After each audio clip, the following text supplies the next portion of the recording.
اور اگر تم ایک عورت کو چھوڑ کر دوسری عورت کرنی چاہو اور پہلی عورت کو ڈھیر سا مال دے چکے ہو تو اس میں سے کچھ مت لینا، بھلا تم بہتان لگا کر اور کھلا گناہ کر کے اپنا مال اس سے واپس لوگے؟ اور تم دیا ہوا مال کیوں کر واپس لے سکتے ہو جبکہ تم ایک دوسرے کے ساتھ صحبت کر چکے ہو اور وہ تم سے پختہ عہد بھی لے چکی ہیں؟ اور جن عورتوں سے تمہارے باپ دادا نے نکاح کیا ہو ان سے نکاح نہ کرنا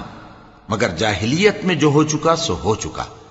یہ نہایت بے حیائی اور اللہ کی ناخوشی کی بات تھی اور بہت برا دستور تھا۔ تم پر تمہاری مائیں اور بیٹیاں اور بہنیں اور پھوپھیاں اور خالائیں اور بھتیجیاں اور بھانجیاں اور وہ مائیں جنہوں نے تم کو دودھ پلایا ہو اور رضائی بہنیں اور ساسیں حرام کر دی گئی ہیں، اور جن عورتوں سے تم خلوت کر چکے ہو ان کی لڑکیاں جنہیں تم پرورش کرتے ہو وہ بھی تم پر حرام ہیں۔ ہاں اگر ان کے ساتھ تم نے خلوت نہ کی ہو تو ان کی لڑکیوں کے ساتھ نکاح کر لینے میں تم پر کچھ گناہ نہیں، اور تمہارے صلبی بیٹوں کی عورتیں بھی اور دو بہنوں کا اکٹھا کرنا بھی حرام ہے،